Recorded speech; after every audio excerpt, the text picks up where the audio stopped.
blockchain technology, we all agree, is a fantastic thing. It gives us distributed consensus, which when you think about it is fantastic for the communications industry. Because what you have is commercial entities who have very good trust within their own networks, but not necessarily across them. And what we can do is using blockchain technology, using a private blockchain technology, is we can allow users to set their digital communication preferences and share that across communication partners without breaking any commercial boundaries. Crypto, again, you know, the governments were a little bit scared of it when it first came out, but when you think about what they're doing, is they're raising the sophistication of users, because we're now knowledgeable about how to create secure passwords, because we don't want to expose ourselves to any financial risk. So it makes us consider security a lot more. It also allows a transfer of assets. So it's very easy now to transfer money or some asset between two parties using crypto. And it's all based on something called public and private key encryption.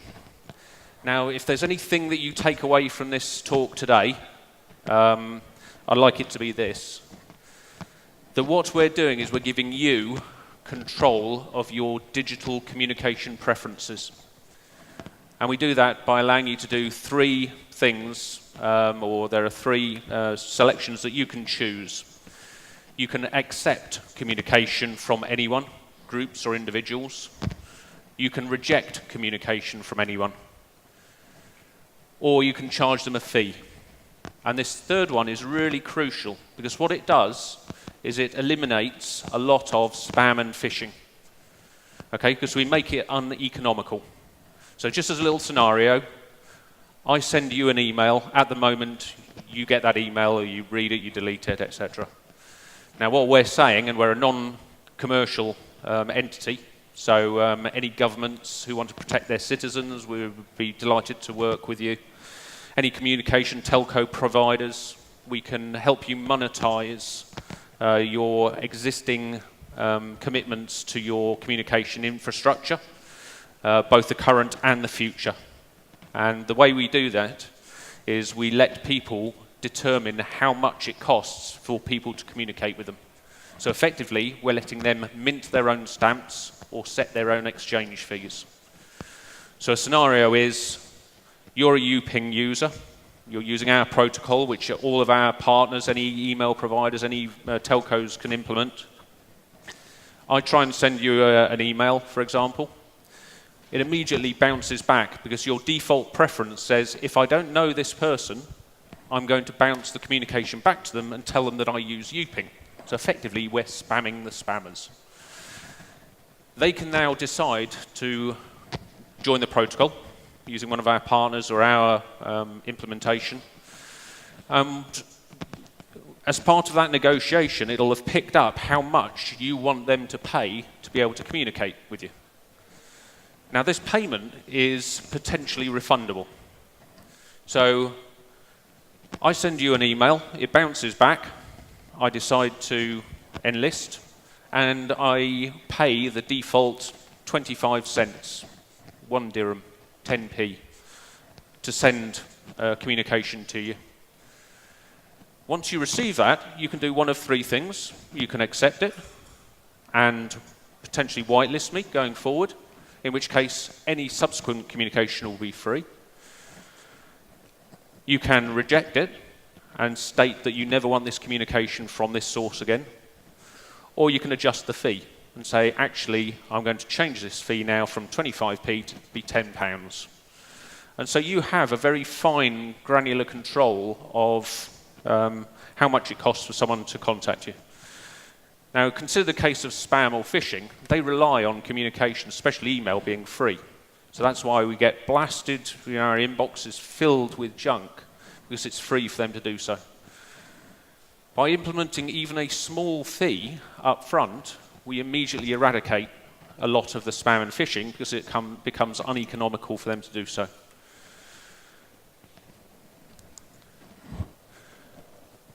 I'm not allowed to lecture you guys, I've been told.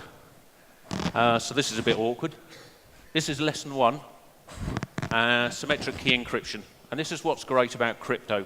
So when you log into your wallet, it uses these kind of techniques to make sure everything's secure. So I'm going to really go through these very quickly. We've got some clear text that Alice would like to send to Bob. She uses an encryption algorithm using key 1, and she sends it across the wire. No one can see it because it's encrypted. Bob uses key 1 to decrypt it and can see the message. Now, we actually implement this in a government-friendly way. So even though the public-private key is on your wallets, we set up a session-based key for the encryption. So we're kind of, we don't have the problems that maybe someone like Telegram are addressing, and they've got a different business model from us. So that's fine. The only trouble is the key has to be shared between 2 people. So how did Alice share that key with Bob? She can't send it over the email because then someone can intercept it and decrypt. So lesson 2, asymmetric key encryption.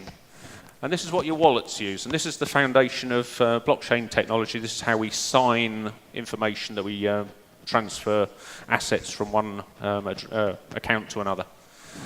And as you can see here, we have 2 keys, a private key and a public key. The public key goes out onto anywhere. It's accessible by anyone. The private key is also sometimes known as the secret key, SK. And what happens is Alice can take the text, she can use her private key to encrypt it, and she can now transmit it to Bob, who can use her public key to decrypt it. So with a key pair, there's a mathematical relationship that enables the private key to encrypt and the public key to decrypt, and vice versa.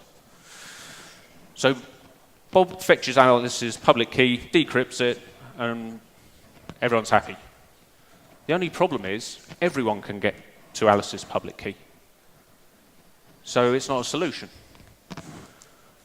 So actually, it's a really nice engineered way that this works. Alice now takes Bob's public key and encrypts it. Now, only Bob's private key can decrypt it. So what we've achieved here is Alice encrypting and sending information, which is also encrypted using Bob's public key. He's the only one with the private key that can decrypt it, and he gets 2 things here. He gets to read the message by decrypting it and using Alice's public key to decrypt it, and he also gets non-repudiation. Now, this isn't this isn't quite true, because actually Alice wouldn't have encrypted the information. She'd have done something called a digital signature. She'd have created a hash of the information and she'd have signed that. And that allows Bob to compare his version of it with hers and make sure it's good. So as you can see, blockchain and communications have got all we need, really, to deal with communication. We can now sign stuff. We can ensure it hasn't been tampered with. We can encrypt it. We can create non-repudiation, which means it was definitely me who sent it. So why isn't it used? Well, in fact, it is. It's just not very easy to implement. So if you wanted to send a signed email, some of you guys might have done that, you have to go and get a certificate and add it to your keychain, and then you can sign the email. And it's all a little bit complicated. So because cryptography has brought in the ability for people to understand these wallets, we can now create email clients or an API that uses the same technology, which allows you to encrypt, sign, send securely information between parties. And using smart contracts, we can establish a small amount of sender risk. So we've now got identity, we've now got trust, and we've got an efficient protocol.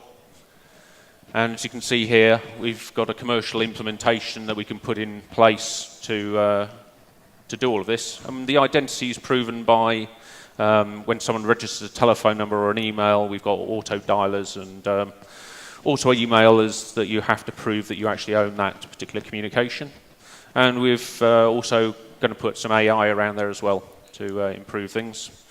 And rather like you've got on a browser with a little SSL certificate that you can click on and choose, ensure the identity, we want to establish a little icon where you can click and actually ensure the communication is from the person who you thought it was from.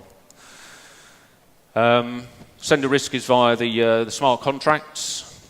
And here's just a nice kind of graphic. So it basically says anyone trying to send to you, if it's not in your user preferences, gets bounced back. If they sign up and use YooPing, they're going to have to use our coin to then send information through. And that's a genuine utility token. There's only 800 million of those. And if you want to send emails, call people, etc., that's what you need. So I'm going to wrap it up a little bit early. So thank you very much for your attention. As I said, we're not for profit, so we want to put this in to make communication protocols better because we believe in an internet that's libertarian, etc., and we just want to make things better. Thank you very much for your time.